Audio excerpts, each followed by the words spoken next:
കരുനാഗപ്പള്ളി തഴവ പഞ്ചായത്തിലെ മണപ്പള്ളി കുറ്റിപ്പുറം ചന്ത road പുനരുദ്ധരിക്കാത്തതിനെതിരെ BJP. പ്രവർത്തകരുടെയും പ്രദേശവാസികളുടെയും നേതൃത്വത്തിൽ വാഴനട്ട് പ്രതിഷേധം. Pavumba BJP. Area president Shiju Sivanandan ഉദ്ഘാടനം ചെയ്തു.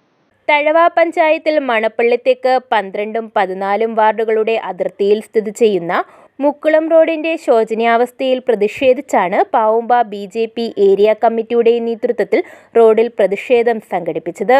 റോഡ് ഗതാഗതയോഗ്യമാക്കാത്ത പക്ഷം നീന്തൽക്കുളമായി പ്രഖ്യാപിക്കണമെന്ന് ബി.ജെ.പി. ആവശ്യപ്പെട്ടു. എൽ.ഡി.എഫ്, യു.ഡി.എഫ് അംഗങ്ങളുടെ സ്വാർത്ഥ താൽപര്യമാണ് ഈ റോഡിന്റെ ഈ ദുർസ്ഥിതിക്ക് കാരണമെന്നും ബി.ജെ.പി. നേതാക്കൾ ആരോപിച്ചു. വാർഡ് കൺവീനർ ത്രിവിക്രമന്റെ അധ്യക്ഷതയിൽ കൂടിയ പ്രതിഷേധം Pavumba BJP. Area president Shiju Sivanandan ഉദ്ഘാടനം ചെയ്തു. ഓച്ചിറ മണ്ഡലം സെക്രട്ടറി ഷിജു കെ.ആർ. സ്വാഗതം ആശംസിച്ചു. ഒ.ബി.സി. മോർച്ച ജില്ലാ ജനറൽ സെക്രട്ടറി സുനിൽ സാഫല്യം, ശങ്കരൻകുട്ടി, ഓമനക്കുട്ടൻ വട്ടപ്പറമ്പിൽ, അജിത് പാലശ്ശേരി, കിഷോർ തുടങ്ങിയവർ നേതൃത്വം നൽകി. News bureau, Karunagappally.